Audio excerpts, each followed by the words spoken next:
Merci Seigneur.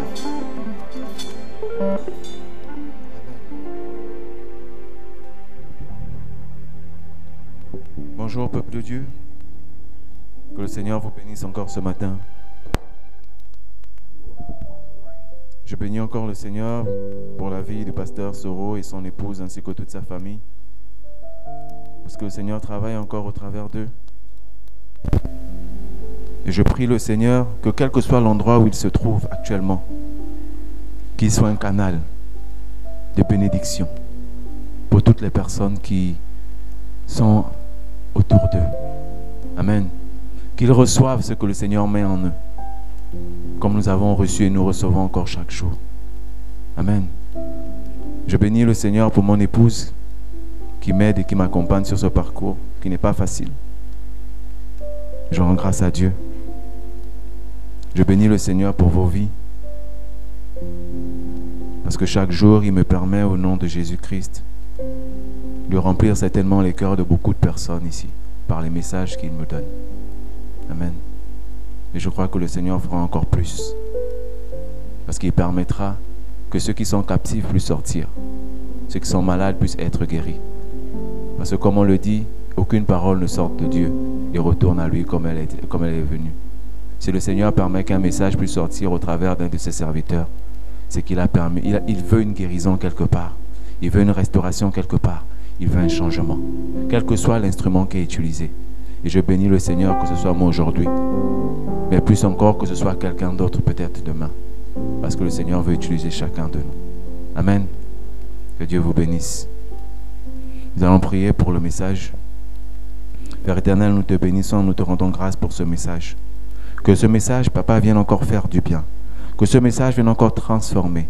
Que ce message vienne encore inonder, guérir des cœurs malades. Que ce message, Père éternel, apporte la vie. Où la mort, Père éternel, s'est infiltrée. Où la mort s'est posée. Que la vie, Père éternel, revienne au nom de Jésus. Nous te bénissons. Amen. Ce matin, nous aurons comme thème pour notre dimanche 4 façons de manifester son amour pour Christ. Amen. 4 façons de manifester son amour pour Christ. Chaque jour où il arrive à des périodes où nous rencontrons des personnes en qui nous voulons manifester de l'amour. Amen. En qui nous voulons démontrer notre amour, proclamer notre amour. Et quand nous sommes devant ces situations, nous cherchons les stratégies. Parce que notre cœur bouillonne. Nous avons envie de dire à la fille ou à l'homme qu'en fait, je suis là, je ressens quelque chose pour toi. Et quand nous sommes dans cet état, nous rentrons dans une voie où nous allons essayer beaucoup de stratégies pour manifester cet amour-là. Nous allons chercher la façon ou la meilleure façon de dire à la personne qu'on a des sentiments et qu'on voudra les partager. Amen.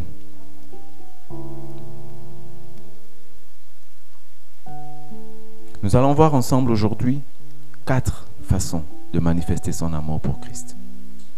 Parce que certainement beaucoup de personnes se posent la question, est-ce que vraiment je manifeste réellement l'amour qu'il faut?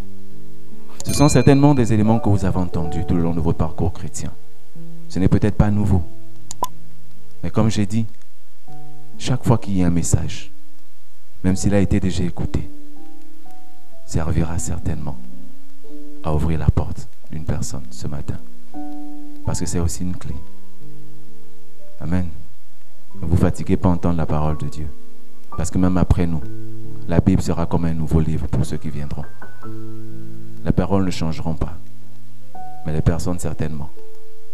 Amen. Je me rappelle d'un pasteur aujourd'hui qui est décédé, qui m'avait dit un jour, cette Bible-là, je suis pasteur depuis longtemps, mais je vais te dire une vérité, j'ai l'impression de ne pas encore l'avoir lu. Ça voudrait dire en fait que si on lui donnait un message sur la Bible, pourtant c'est un pasteur qui prêche depuis des années, ce message-là serait pour lui comme une nouveauté, comme quelque chose qu'il n'avait jamais écouté. Parce que chaque jour qu'on écoute la parole de Dieu, elle nous transforme. Elle nous fait du bien. Parce que la parole de Dieu est là pour nous guérir. Elle est là pour nous transformer. Et c'est ce que Dieu veut pour chacun de nous. Amen. Nous allons voir, je vais juste les citer, la confession de foi, le baptême, aimer Christ, donc prendre soin de ses brebis et manifester son amour pour Christ. Amen. Nous allons lire dans Matthieu 22, 37. Matthieu 22, 37. Jésus lui répondit. Ce sont des pharisiens qui posaient des questions à Jésus. Et Jésus répondit à celui qui a posé la question. Tu aimeras le Seigneur ton Dieu de tout ton cœur, de toute ton âme et de toute ta pensée. Tu aimeras le Seigneur ton Dieu de toute ton âme, de tout ton cœur, de toute ton âme et de toute ta pensée. Ce verset, comme le dit la Bible, est le premier et le plus grand commandement. Ça, c'est le verset 37. Mais au 38, ça dit c'est le premier et le plus grand commandement. Tu aimeras ton Dieu de tout ton cœur, de toute ton âme et de toutes tes pensées.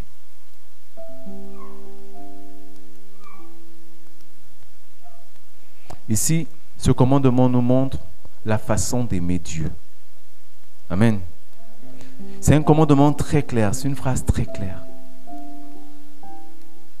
De la façon d'aimer Dieu, de tout son cœur, de toute son âme et de toute sa pensée. Nous devons avoir dans notre cœur aucune place pour autre Dieu, pour autre chose. Nous ne devons pas adorer d'autres dieux. Nous ne devons pas prendre quelque chose et mettre à la place de Dieu et commencer à adorer. Aimer Dieu de tout son cœur, c'est de n'avoir que Dieu comme seul Dieu dans son cœur. C'est de n'avoir que Christ dans son cœur comme Dieu qu'on adore. Tu ne peux pas mélanger autre chose. Sinon là, tu n'es pas en train d'adorer Dieu. Tu adores le monde. Tu roules sur deux voies. Mais Dieu n'est pas une personne qui roule sur deux voies. Soit tu choisis Christ, soit tu choisis le monde. Le monde peut encore accepter que tu joues comme ça. Parce qu'il sait qu'en jouant comme ça, c'est en sa faveur. Mais Christ, lui, n'accepte pas ça parce qu'il n'accepte pas la moitié. Quand il veut faire quelque chose dans ta vie, il le fait complètement. Alors quand il donne ce commandement, c'est parce qu'il ne veut pas faire des choses à moitié. Il ne veut pas que ton cœur soit mélangé. Il ne veut pas que ton cœur soit confus. Alors il te donne ce commandement-là, qui est le premier et le plus grand. Aime ton Dieu de tout ton cœur. Amen. Ensuite, il te dit, de toute ton âme. Notre âme est ici le lieu spirituel où nous révélons notre nature, notre appartenance. Amen. Chaque jour, chaque fois, à chaque instant de ta vie, l'ennemi va toujours tenter par ton âme de te séparer de Dieu. Il va toujours tenter de te séparer de Dieu par ton âme. Parce que c'est ton âme, le côté spirituel, qui peut utiliser. Amen. Donc, vraiment, nous devons aimer le Seigneur de toute notre âme. Notre âme doit appartenir à Dieu. Notre âme ne doit pas être mélangée, comme j'ai dit tout à l'heure, pour le cœur. Ça doit être tout entier à Dieu. On ne va pas aller prêter son âme sur des hôtels mystiques et venir à l'église le dimanche pour dire on loue le Seigneur. En tant que nous savons où notre âme se trouve. Amen. Notre âme doit être entièrement, doit appartenir entièrement à Dieu. C'est ainsi que nous allons aimer véritablement Dieu. Alléluia.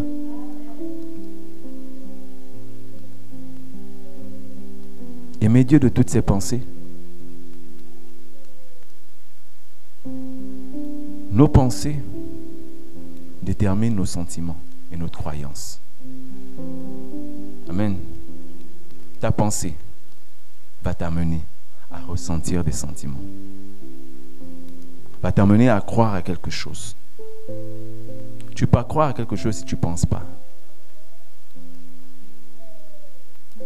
Sinon, tu ne fais que du suivisme. Et Dieu n'est pas dans le suivisme. Si tu fais le suivisme, c'est que tu n'es pas vrai. Et notre Dieu est un Dieu de vérité. Alors il veut que toute ta pensée soit centrée sur lui. Que ta pensée ne soit pas détournée par autre chose. Parce que si ta pensée est détournée par autre chose, tes sentiments aussi seront détournés. Si je commence à penser à d'autres femmes, à d'autres personnes, alors mes sentiments pour mon époux seront mélangés. Amen.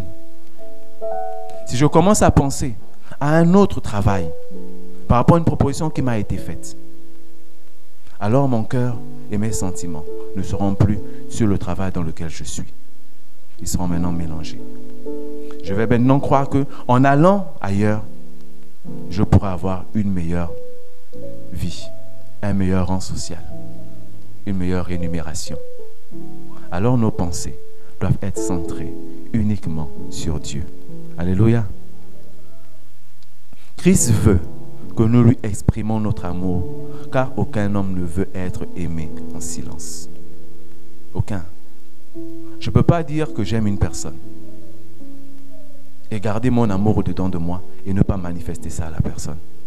Ce serait contredire en fait la signification même de l'amour. L'amour même n'aurait pas de sens. Si je te dis je t'aime, mais mes actes ne prouvent pas mon amour pour toi. Deux personnes qui vivent ensemble, qui sont censées s'aimer, qui sont censées manifester l'amour. Mais quand vous les regardez, vous ne voyez pas ça. Et pourtant, l'un et l'autre se défendent, ils se disent, mais moi je l'aime. Mais quand on voit la vie qu'ils vivent, on a l'impression qu'il n'y a pas d'amour. Parce que l'amour a besoin d'être manifesté. Et c'est ce que Christ veut. Christ veut que nous puissions manifester l'amour que nous prêchons, l'amour que nous proclamons chaque jour pour lui. Amen. Ça ne sert à rien de venir et de prêcher l'amour de Dieu si on n'arrive même pas à manifester cet amour-là. Chacun veut qu'on l'aime, mais ne pas juste aimer en silence, aimer de façon pratique. Je t'aime, alors je fais. Alors je te montre. Dire à la personne qu'on aime, je t'aime. Apporter à la personne qu'on aime un petit présent. L'amour a besoin des actes. L'amour a besoin de déclarations. L'amour a besoin de vivre. Et c'est ce que Dieu veut. Que nous arrêtons de venir, de pleurer, de crier, de chanter, mais avoir des vies vides sans amour. Où notre amour est juste caché dans cette petite boîte-là.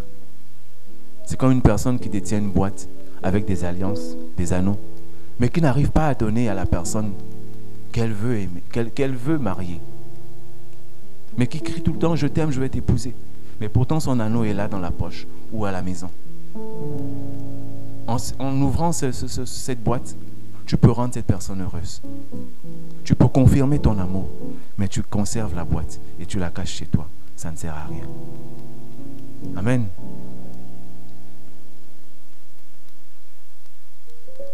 Comme j'ai dit, on ne peut aimer quelqu'un, on ne peut pas aimer quelqu'un dans son cœur. Ce qui est merveilleux dans le fait d'exprimer son amour à Christ est de savoir que Christ nous a facilité les choses. Ce qui est différent certainement parfois des hommes. Parce que pour un homme, quand il va vers une femme, même si elle ne l'aime pas, mais il va tout faire pour qu'elle apprécie. Il va tout faire pour faire entrer en elle des sentiments, pour créer en elle des sentiments. Mais Christ n'a pas eu besoin de créer en nous des sentiments. Il nous a rendu la tâche très facile en nous aimant le premier. Amen. Christ n'a pas eu besoin que nous puissions l'aimer pour nous aimer. Il nous a aimés le premier. 1 Jean 4, 19 nous dit, pour nous, nous l'aimons parce qu'il nous a aimés le premier. Si tu cherches la raison pour laquelle tu dois aimer Dieu, c'est parce que lui n'a pas demandé quelque chose pour que tu puisses l'aimer. Il t'a juste aimé. Amen. Il t'a juste aimé. facilite les choses pour les hommes qui savent qu'une femme les aime déjà et qu'ils apprécient cette femme-là. Quand ils se rendent compte que mais cette femme-là, je lui plais, ça devient plus facile pour lui d'aller vers elle, de l'inviter, de prendre un rendez-vous avec elle, de manger quelque chose. Et facilement, les choses vont comme ça se placer sur les rails, à se positionner. Parce que la personne vous a rendu la tâche facile. Et c'est ce que Christ fait pour nous. Christ veut que nous l'aimons. Mais il sait que s'il ne nous avait pas aimé le premier, déjà quand nous aimons, c'est difficile de l'aimer lui. Mais s'il ne nous avait pas aimé, ce ne serait même pas possible. Parce qu'on a trop de contraintes dans nos cœurs. Même physiquement comme ça, vis-à-vis des personnes qu'on a en face de nous. On a déjà du mal à exprimer notre amour. Du mal à aimer. Il y a des personnes qui ne disent jamais « je t'aime ». Il y a des personnes qui ne font jamais des déclarations, qui n'offrent jamais rien, qui n'ont même pas un petit regard d'amour. Il y a des personnes comme ça. On a l'impression qu'elles sont vides. Pourtant, elles aiment, mais elles ne savent pas l'exprimer. Mais Christ nous a facilité en nous aimant, le premier. Alléluia. Mais comment pouvons-nous manifester l'amour de Dieu? Quelles sont ces quatre façons dont je vous ai déjà citées? Amen. Comme je le disais plus haut, lorsque nous rencontrons une personne, nous voulons que celui-ci ou celle-ci puisse le savoir, que nous l'aimons, quelle est celle que notre cœur a choisie. Amen. Quelle est celle que notre cœur désire et quel est l'objet de nos pensées. Alléluia. Mais comment l'homme ou la femme va faire pour le faire savoir à l'autre qu'il aime?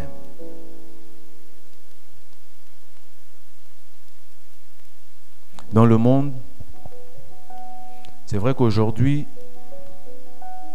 avant c'était les hommes qui exprimaient leur amour facilement. Quand je dis facilement, c'est qu'ils allaient vers les femmes et draguaient et faisaient tout ce qu'on a à faire pour crier. Mais aujourd'hui, c'est plus pareil. Aujourd'hui, ce sont les deux côtés. Hier, on était à un mariage et on s'est un peu trouvé bête ou bizarre. Parce que quand le maire lisait les textes de la Constitution, on avait l'impression qu'on n'était pas encore mariés. Ou du moins, on ne reconnaissait pas ce qui se disait. Ce que le maire lisait en fait. Et Jenny me pose la question, mais pourquoi j'ai l'impression que ce qu'elle a dit, c'est parce que l'autre mère nous a dit à notre mariage? Mais je n'ai pas compris moi aussi, c'est vrai, au départ. Je m'étais juste dit, bon, c'est peut-être parce qu'ils ont choisi, on dit même quoi ça comment, un autre régime. Que peut-être ça a changé. Mais en fait, ce n'était pas ça. Parce que le maire elle est revenu en disant, la Constitution a changé. Aujourd'hui, l'homme n'est plus le chef de famille. Je ne sais pas si vous le savez. Aujourd'hui, l'homme n'est plus le chef de famille. Non, mais c'est ça en fait. Aujourd'hui, l'homme n'est plus le chef de famille. L'homme est co-chef. Parce que légalement, on pouvait se dire, bon, dans le foyer, on sait qu'il y a 2 personnes qui gèrent. Ça, c'était de façon un peu voilée. Parce qu'on sait que quand l'homme n'est pas là, c'est la femme. Mais aujourd'hui, c'est plus ça. Aujourd'hui, légalement, la femme a les mêmes droits que l'homme. Oui, c'est feu. Donc, pour dire aujourd'hui qu'en fait, on va se retrouver dans une situation ou dans une société, même qui se passe même déjà aujourd'hui, où c'est plus l'homme qui ira forcément dévoiler son amour pour la femme aussi devra maintenant le faire. Parce que maintenant, on est pareil. Nous sommes maintenant pareils aujourd'hui. Selon la loi, selon la Constitution. Parce que comme je disais à ma femme, et un monsieur disait, nous nous sommes mariés avant. Donc ça ne nous concerne pas.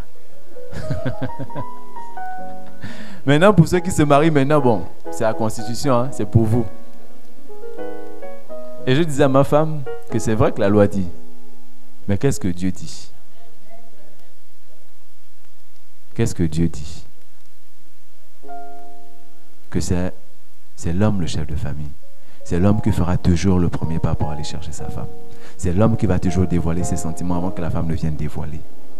Et c'est comme ça. Les hommes ont changé un peu les choses, mais je suis sûr que des années plus tard, on reviendra là. Parce qu'il y aura des dysfonctionnements. L'homme et la femme ne peuvent pas être égaux, quel que soit ce qu'on veut faire. C'est vrai, ils peuvent avoir le même travail, ils peuvent avoir le même salaire, ça on ne discute même pas. Mais quand on parle de maison, c'est pas possible. Il ne peut pas avoir de capitaine dans un bateau. Il ne peut pas. Sinon, on va demander à la femme de payer la maison dans laquelle ils vivent. Elle va trouver ça bizarre, que pourquoi je dois payer. Aujourd'hui, même quand vous dites à une femme, non, mais paye la maison, elle dit, mais pourquoi je dois payer? C'est toi l'homme. Mais pourtant, elle oublie que dans la Constitution, normalement, ton argent là, c'est aussi pour payer la maison. C'est aussi pour faire payer les charges. Amen. Donc, tout simplement pour dire que nous sommes dans une société où chacun devra maintenant, pour le monde, faire des déclarations, manifester son amour à la personne qu'on aime pour créer des sentiments en elle. Mais comme je disais, la grâce pour nous, c'est que Christ nous a aimés déjà le premier et qui nous a facilité les choses. Alléluia. Donc je disais en premier, nous allons voir la confession de foi. Les 4 façons de manifester son amour pour Christ. En premier, nous avons la confession de foi. Romains 10, 9, 11 nous dit: si tu confesses de ta bouche, Romains 10, 9, 11 nous dit: si tu confesses de ta bouche le Seigneur Jésus, et si tu crois dans ton cœur que Dieu l'a ressuscité des morts, tu seras sauvé. Car c'est en croyant du cœur qu'on parvient à la justice, et c'est en confessant de la bouche qu'on parvient au salut. Selon ce que dit l'Écriture, quiconque croit en lui ne sera point confus. Amen. Dans une relation, je vous ai dit, personne ne veut être aimé en silence. Il y a des personnes qui ont raté les opportunités d'avoir la femme qui devait être avec eux parce qu'ils ont gardé leur amour pour eux, en étant trop timides. Moi aussi, j'ai failli passer à côté. En étant trop timide, on a perdu la personne qui devait nous accompagner. Et donc, on attend le prochain plan, ou le prochain train, ou le prochain car. Pourquoi? Parce que la personne n'a pas pu déclarer. Dans le monde, on dit draguer. Déclarer. Dans le monde, on dit draguer. On dit déclarer. Mais ici, on parle de confession. Je pourrais prendre le terme que la Bible a utilisé. La confession. C'est de déclarer, c'est de dire, c'est de confesser que Christ est notre Seigneur et Sauveur. Amen. Si tu te dis que tu es avec une fille et que tu n'as pas déclaré tes sentiments, en fait, vous n'êtes pas ensemble. En fait, vous n'êtes pas ensemble. Je me rappelle d'un sketch camerounais qui passait, qu'on suivait pendant un moment, où le gars, lui, drague. Bon, moi, il était tout le temps avec la fille. Et comme les filles disent toujours, attends. Et elle n'a pas répondu, si c'est oui, si c'est non. Mais ça faisait des années qu'ils sont à l'école ensemble, il ne fait que draguer. Il n'a aucune réponse. Et un jour, il s'est maintenant mis sur une autre personne. C'est comme ça que la fille apprend la nouvelle. Et elle lui dit, donc toi tu vas sur une autre, j'apprends que tu es sur une autre fille. Entre-temps, moi je suis là, il dit, mais tu ne m'as jamais dit que c'était bon. Elle dit, est-ce que j'ai besoin de te dire ça? Tu devais savoir que j'avais déjà accepté. Mais entre-temps, le monde, c'est pas comme ça. Le monde ne fonctionne pas comme ça. Il faut confesser de sa bouche. Lui aussi, il aurait pu dire, tu ne m'as jamais dit. Si tu ne me dis pas, comment je vais savoir qu'on a une relation? Tu peux pas dire avoir une relation avec quelqu'un quand cette personne et toi, vous ne vous êtes pas entendus. C'est pas possible. Tu ne peux pas dire que tu as une relation avec Christ quand tu n'as même pas confessé de ta bouche que Christ est Seigneur et Sauveur de ta vie. Mais tu dis, Christ et moi, on a une relation. Christ et moi, on se connaît. Mais vous connaissez où? Tu le reconnais. Tu n'as jamais confessé devant les gens. Tu peux dire demain que, ben attends, moi, j'ai jamais accepté ton Dieu là. J'ai jamais rien dit. Et pourtant, c'est vrai. Il n'a jamais rien dit. Mais il était tout le temps avec toi. Assis là à l'église. On avait l'impression qu'il priait, qu'il croyait. Mais pourtant, il n'avait jamais fait cette confession. Même dans sa propre chambre, seul. Même dans sa voiture, seul. Ou dans son travail, seul. Il ne l'avait jamais fait. Pour avoir une relation avec quelqu'un, il faut confesser de sa bouche que nous sommes maintenant ensemble. Que je t'accepte maintenant dans ma vie comme Seigneur et Sauveur personnel. À partir de cet instant-là, tu peux comme ça dire, on est sur la phase de cheminement. Comme dans un couple. On est sur une phase de cheminement. Si tu ne le fais pas, tu n'es pas avec Christ. Tu es partout, sauf avec Christ. Si je ne le fais pas, je suis partout, sauf avec cette fille ou avec cet homme. On n'est pas amis. Même au travail. Tu peux venir tous les jours. Tu t'assois dans un bureau, mais tu n'as pas de contrat. Tu n'as rien signé. L'entreprise ne te reconnaît pas le jour où il y a un accident. Qu'est-ce que tu fais? Tu n'as aucune relation avec cette personne. Donc, il faut confesser de sa bouche le Seigneur Jésus. Il faut signer un contrat pour appartenir à une entreprise. Même l'ennemi sait que pour te toucher ou pour toucher un membre de ta famille, il a besoin que tu confesses. Il a besoin que tu dises quelque chose. Il va venir te déranger la nuit dans ton sommeil. Tu vas voir des choses bizarres. Il voudra juste que, inconsciemment même, parce qu'il n'a pas besoin que tu sois conscient, inconsciemment même, tu puisses seulement dire oui. Amen. Dès que tu dis oui, pour lui c'est validé. Il s'en fout que tu étais conscient ou pas, tu dormais ou pas. Mais ce qui est important, c'est que tu as proclamé de ta bouche. Et Christ a besoin de ça. Que tu le confesses comme Seigneur et Sauveur de ta vie. Alléluia. En deuxième, nous avons le baptême d'eau. Le baptême est un acte que tu devras accomplir après avoir accepté Jésus comme Sauveur et Seigneur. Ou comme Seigneur et Sauveur. Après avoir accepté Christ, tu devras forcément passer par les eaux du baptême. Comme j'ai dit, vous êtes sur un cheminement. J'ai dragué une fille aujourd'hui. Un homme t'a accepté aujourd'hui. Tu as eu un entretien de travail aujourd'hui qui s'est soldé par un CDD. Mais pour l'avenir, pour les grands projets, il faut conclure par quelque chose. Il faut une alliance. Même Dieu, dans l'Ancien Testament, faisait des alliances. Et le plan de Dieu, en donnant son Fils, c'était pour cette alliance-là. Parce qu'il y a toujours une alliance. Rien ne se fait sans alliance. Deux personnes ne se mettent pas ensemble sans alliance. Que ce soit deux amis, il y a toujours une alliance. Amen. Et Dieu, Christ, a besoin de cette alliance-là avec toi. Tu ne peux pas continuellement dire, oui, j'ai confessé Christ, oui, je fais ceci, oui, je fais cela, mais tu as 10 ans, tu t'es jamais baptisé. C'est que quelque part, peut-être tu doutes. Tu vis avec un homme depuis longtemps. Tu vis avec une femme depuis longtemps. Et vous n'êtes même pas mariés. Il y a quelque chose qui ne va pas. À un moment donné, il faut arriver à ce niveau-là. Il faut passer ce niveau. Parce que c'est l'alliance. Amen. Qui détermine que vous êtes véritablement ensemble pour la vie.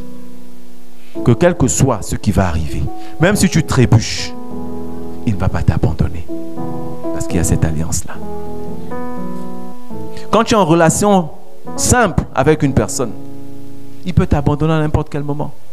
Tu dors bien, quand tu te réveilles le matin, tu vois un message. Ma chérie, oh, je t'aime, mais on ne peut plus être ensemble. Il n'y a rien qui vous unit. Tu iras te plaindre où? Vous avez passé toutes ces années, vous avez investi, vous avez tout fait ensemble. Mais du jour au lendemain, tu apprends par le canal des réseaux sociaux qu'en fait, il s'est marié ailleurs. Vous n'étiez pas unis. Tu n'as rien pour pouvoir même poursuivre cet homme.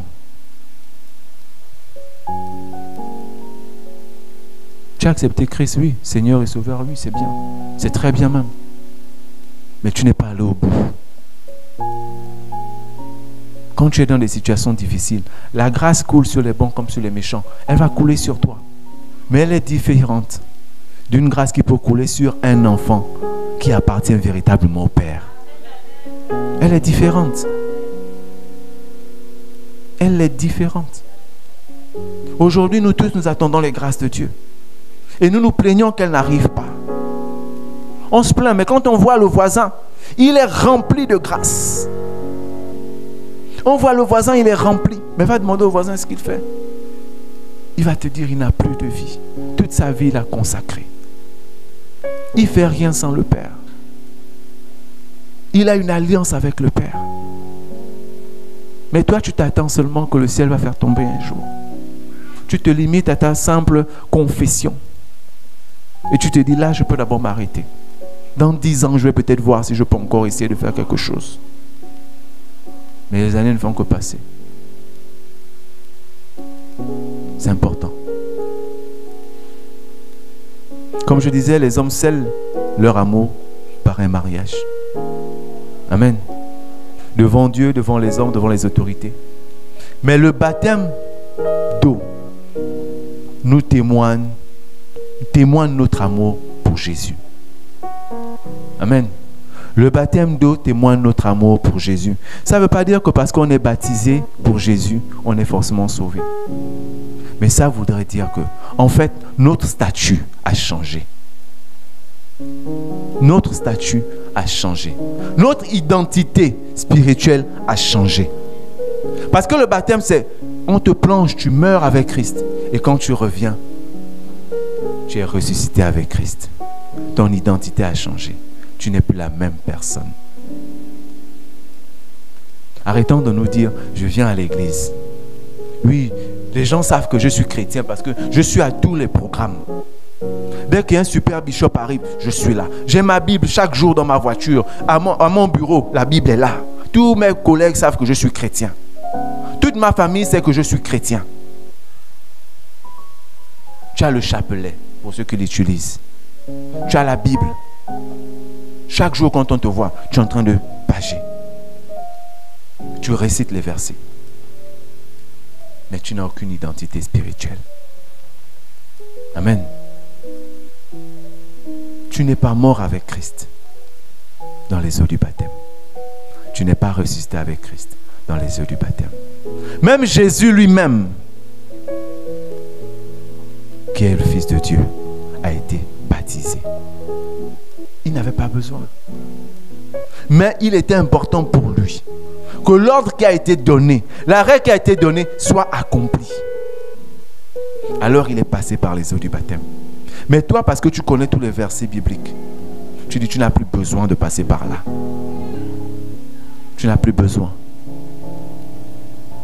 Parce que tu es super bishop certainement, dans ta famille, au travail.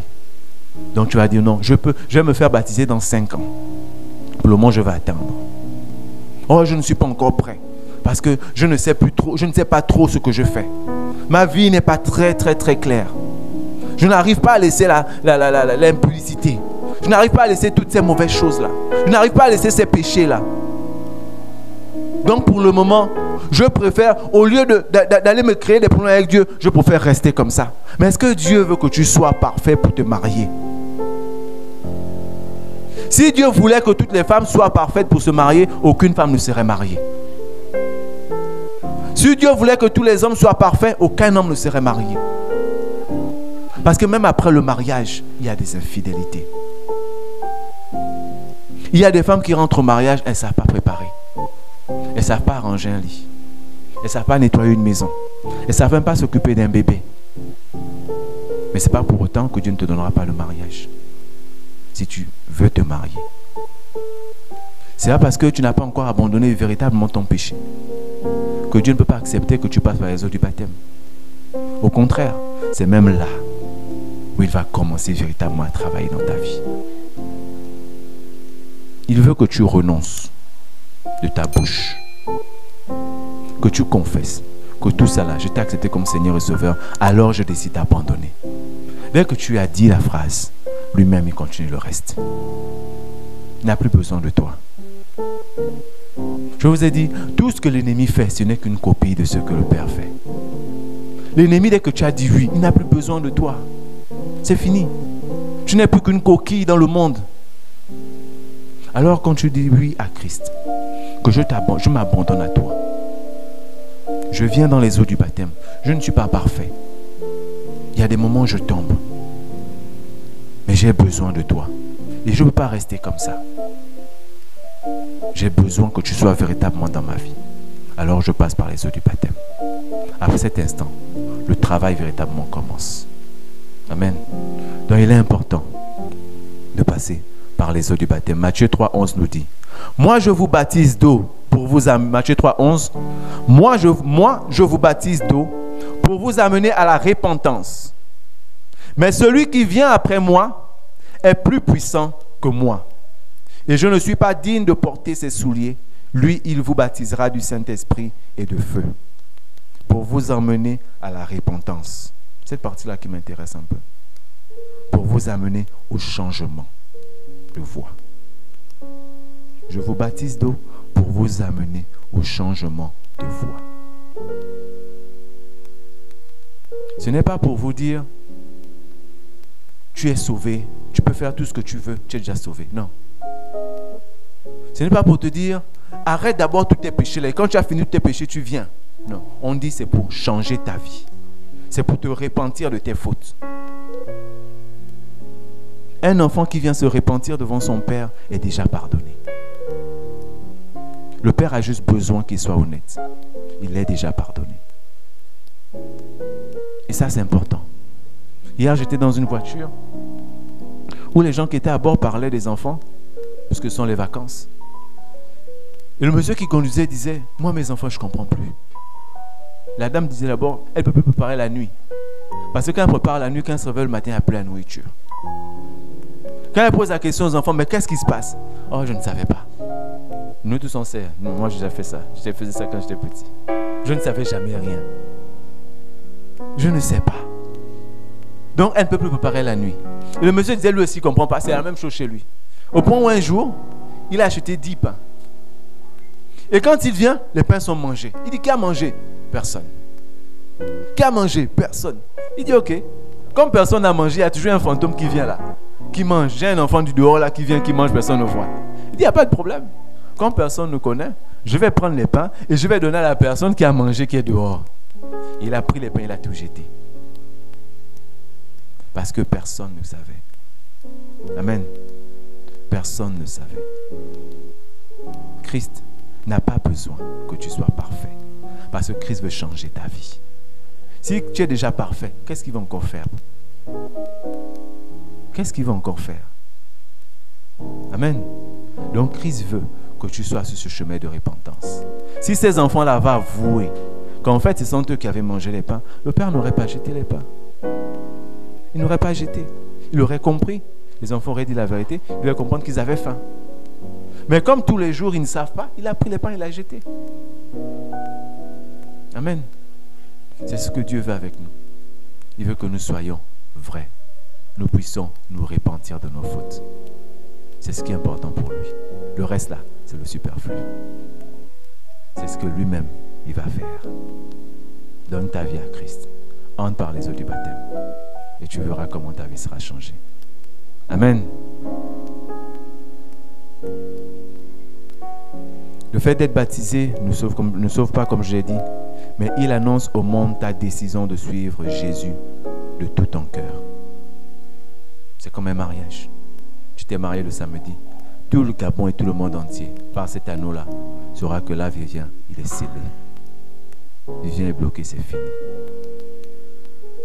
Quand les gens te feront baptiser, on saura que cet homme-là n'appartient plus aux ténèbres. Il a donné sa vie à Christ.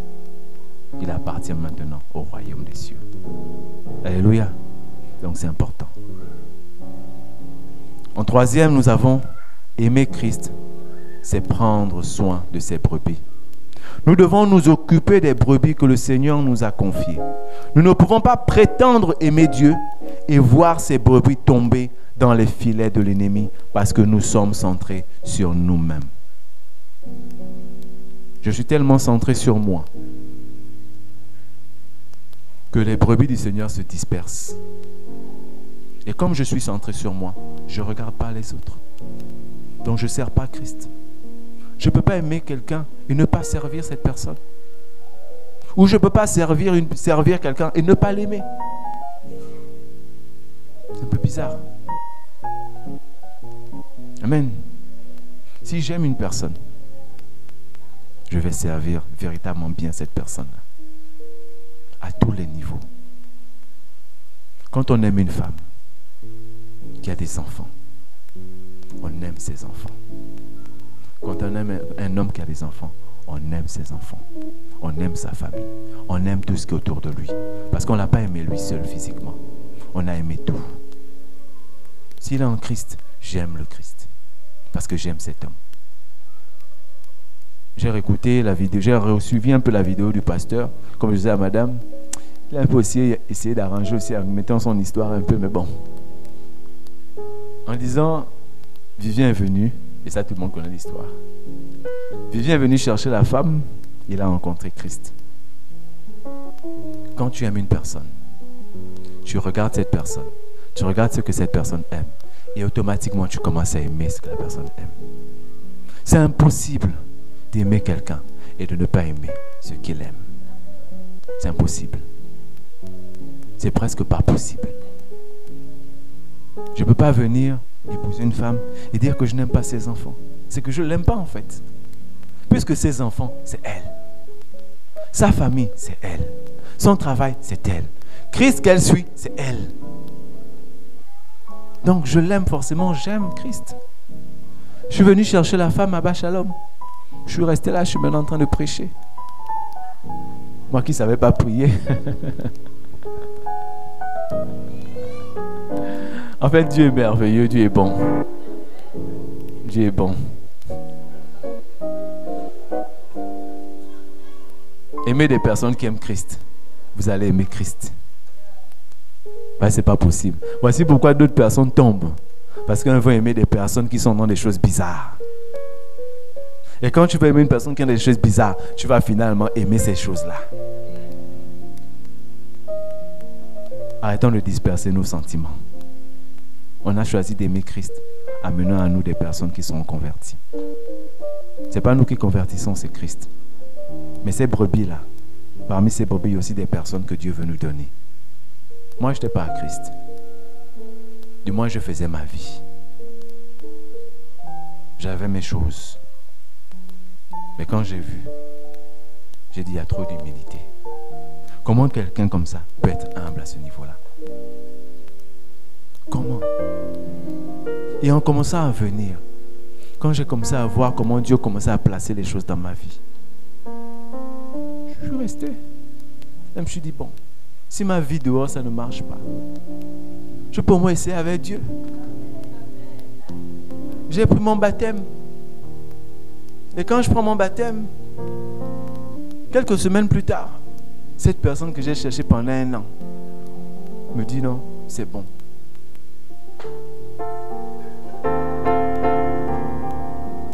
Est-ce que Dieu n'est pas merveilleux? Mais si j'aurais combattu dans le monde, je ne serais pas là. Je serais encore dans le monde en train de m'enfoncer. Dieu est bon. Tu ne peux pas aimer Dieu et ne pas le servir. Si tu aimes une femme, tu vas aimer ses enfants. On dit on aime le chien avec ses puces. Donc tu vas aimer. Christ nous a demandé de paître les brebis. Jean 21, 17 nous dit, il parlait à Simon-Pierre. Il lui dit pour la 3e fois, Simon, fils de Jonas, m'aimes-tu? Simon, fils de Jonas, m'aimes-tu? Cette question-là, Dieu te pose ça ce matin. À la place de Simon, mets ton prénom. À la place de Simon, mets ton nom. Simon, fils de Jonas, m'aimes-tu? Pierre fut attristé de ce que lui avait dit pour la troisième fois. De ce qu'il lui avait dit pour la troisième fois, m'aimes-tu?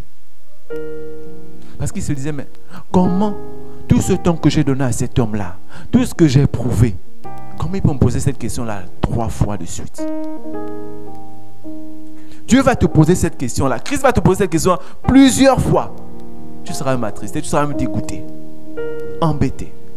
Mais qu'est-ce qui se passe? Pourquoi il me pose la question? Regardez une personne qui vous pose la question, est-ce que tu m'aimes? Tu vas même t'énerver face à cette personne-là pour dire, mais tu as quel problème? Pourquoi tu me poses cette question? Christ savait que Pierre l'aimait. Mais en fait, Christ aurait pu se limiter au simple fait que Pierre puisse l'aimer. Parce que Christ savait que derrière lui, il y avait un fardeau. C'est ça le secret. Il a posé la question 3 fois. Il aurait pu s'arrêter à 1 fois. Parce qu'il a vu tout ce que Pierre a fait. Tout ce que Pierre a abandonné. Pour lui. Pierre a abandonné son entreprise. Parce que Pierre était un grand pécheur. Moi, j'abandonne mon entreprise. J'abandonne ma femme, mes enfants. Pour suivre un homme sur le chemin. Un chemin inconnu. Où on est persécuté. C'est même pas qu'il y a la joie. La joie, elle est spirituelle. La joie, elle est en cachette. Mais je décide de suivre cet homme-là. Christ aurait pu se limiter à ça. Mais Christ pose la question, est-ce que tu m'aimes? Christ te pose la question ce matin. C'est vrai que depuis 10 ans, tu me suis.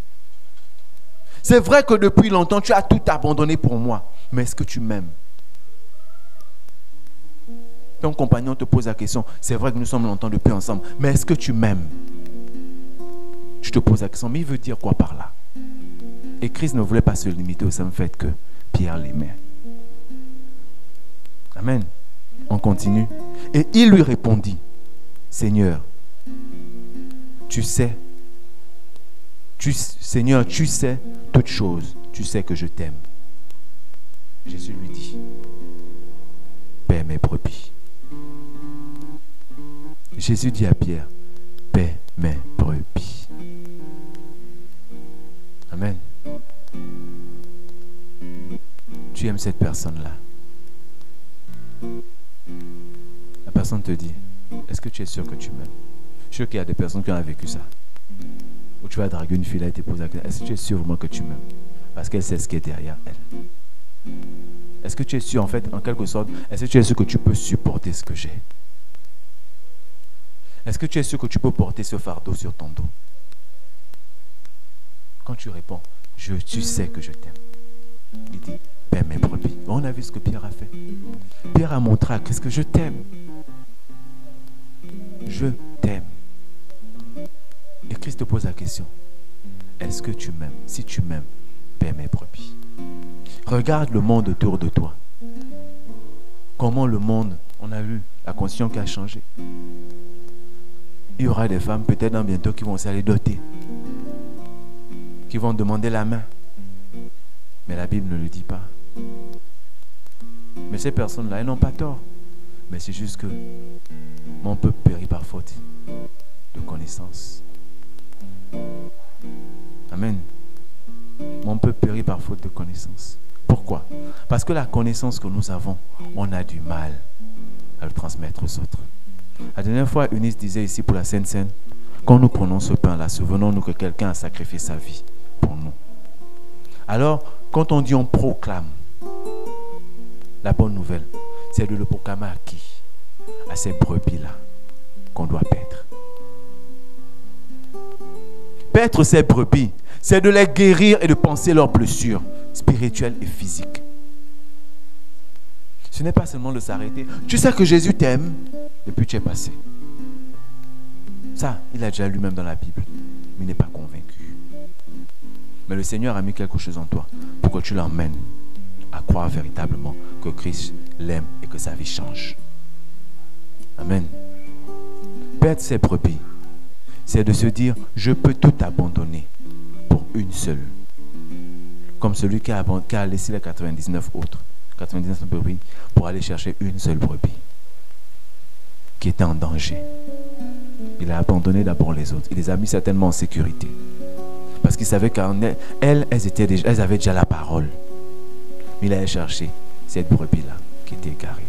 C'est ce que Christ veut par l'amour que nous disons manifester. Nous prétendons avoir pour lui. Aimons Christ. Vivant, comme on dit maintenant aujourd'hui. Aimons Christ vivant. Manifester son amour à Christ, qui est le dernier point. Manifester son amour à Christ doit nous conduire également à aimer notre prochain. Amen. À aimer notre prochain. 1 Jean 4:20 nous dit, si quelqu'un dit j'aime Dieu et qu'il haït son frère, c'est un menteur. Amen. Si quelqu'un dit j'aime Dieu et qu'il haït son frère, c'est un menteur. Car celui qui n'aime pas son frère qu'il voit, comment peut-il aimer Dieu qu'il ne voit pas? Il y a beaucoup de personnes, je suis sûr, qu'elles ont dit à leur frère même de sang, je ne te parlerai plus jamais. Toi et moi, c'est fini. D'autres sont même allés jusqu'à dire, quand je vais mourir, ils ont oublié qu'ils ne vont plus jamais, ils ne vont pas voir. Quand je vais mourir, je ne vais pas te voir à mon enterrement. Et oui, il y a des paroles comme ça qui sont sorties. Pourtant, ils ont oublié qu'ils ne seront plus là. Mais tellement la haine avait dépassé le summum. Ils ont fait sortir des choses qui n'avaient pas de logique pour exprimer la noirceur qui était dans leur cœur. Amen. Quel est ce frère-là que tu as pris et que tu as emprisonné dans ton cœur? Parce qu'il t'a fait quelque chose. Il y a des gens qui sont même prêts à tuer parce que tu leur as fait quelque chose. Tu ne peux pas crier. Et ça, c'est les chrétiens qui sont comme ça. Même les gens du monde ne sont même pas comme ça. Ce sont les chrétiens. On dit on aime, on aime, on aime, on aime, on aime. Mais allons-y voir nos vies. Elles sont sales. Parce qu'il y a beaucoup de personnes qu'on n'aime pas. On juge trop. On minimise.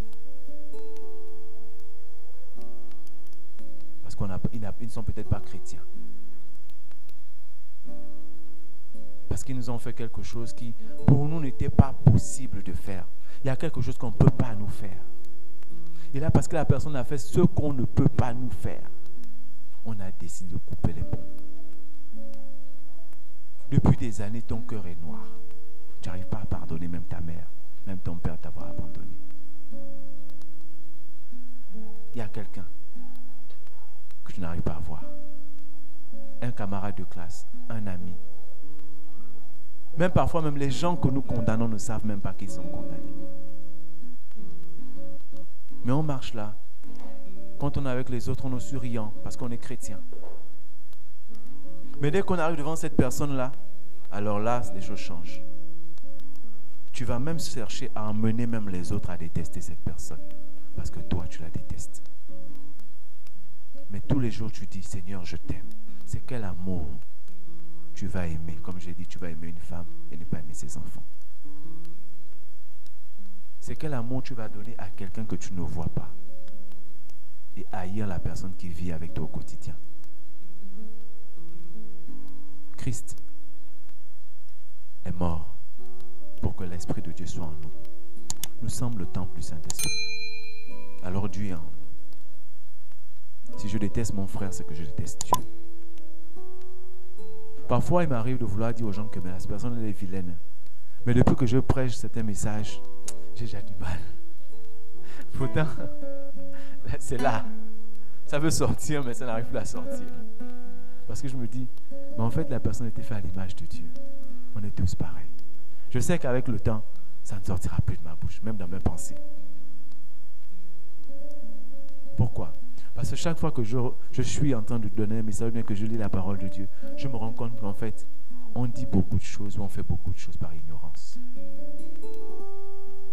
C'est nous les premiers à prêcher, que nous sommes faits à l'image de Dieu, mais nous sommes les premiers à aller, nous sommes les premiers à contredire même cette parole-là, à aller dans le sens contraire de cette parole. Dieu lui-même avec tous les pouvoirs qu'il avait. Il n'a pas fait descendre Christ du ciel. Il l'a fait passer par une femme. Avec tous les pouvoirs qu'il avait. Il n'a pas amené Jésus-Christ directement au ministère. Il l'a fait passer d'abord par les eaux du baptême. Et même avant les eaux du baptême, il a fait passer par des tentations. Ces tentations que tu vis quand tu n'es même pas encore baptisé. Amen. Qu'est-ce qu'on veut? Ce matin, demande à Dieu de te donner la force. Que l'amour que tu as pour lui là puisse se répandre dans tout ton cœur. Afin que les portes s'ouvrent seules. Afin que tu sois libéré. Afin que tu ne sois plus le geôlier de ton frère, de ta mère, de ta maison. Libère-toi. Il y a des gens qui se sont libérés sur le lit de l'hôpital, c'est bien. Ils ont été libérés, ils ont pardonné. Mais Dieu veut que tu le libères quand tu es encore bien comme ça. N'attends pas parce que tu ne connais pas le jour. Cette personne a eu la grâce d'avoir encore la vie et de dire pardonnez-moi, ou bien je vous pardonne. Mais toi tu as encore la grâce aujourd'hui d'être debout, de voir la personne, de prendre ton téléphone, de dire en fait, tiens ce téléphone là, Dieu veut que je te donne ça. Tiens cette chose là, Dieu veut que je te la donne. Tu as encore la possibilité. Ne rate pas cette possibilité. Ne dis pas que tu aimes Dieu quand ton propre frère tu le détestes. Quand on est là à l'église et tu es là, tu es en train de tourner, tu fermes les narines parce que tu penses que l'autre sent. Mais c'est vrai, ça se passe dans les assemblées. C'est que quand on calcule même les places où il y a les grandes assemblées, on regarde une personne et dit non, je ne peux pas m'asseoir là. On cherche une autre place ailleurs. Parce qu'on évite le frère là. On se dit bon, il n'est pas bien habillé. Tu commences à regarder sa chaussure, elle n'est pas jolie. Parce que tu veux rester à côté de quelqu'un qui a le parfum. Personne qui est bien. Parce que même au-delà même de prier Dieu, tu veux donner ta carte de visite. Parce que celui-là, il peut t'amener loin. Mais celui qui n'a rien là, tu l'évites. Dans la maison de Dieu, ça se fait. Et on ne peut pas dire qu'on aime Dieu quand on fait ce genre de jugement-là. Sinon, ce n'est pas de l'amour, c'est de l'hypocrisie. Si tu es hypocrite avec Dieu, il ne marche pas sur deux voies. Il marche sur une seule voie. Tu as décidé d'aimer Dieu. Aime Dieu avec tout ce qu'il a. J'ai décidé d'aimer ma femme. Je l'aime comme elle est. Elle n'est pas facile comme pasteur dit pour son épouse. Mais je l'aime comme ça. Et elle m'aime comme ça. Amen. Que Dieu vous bénisse.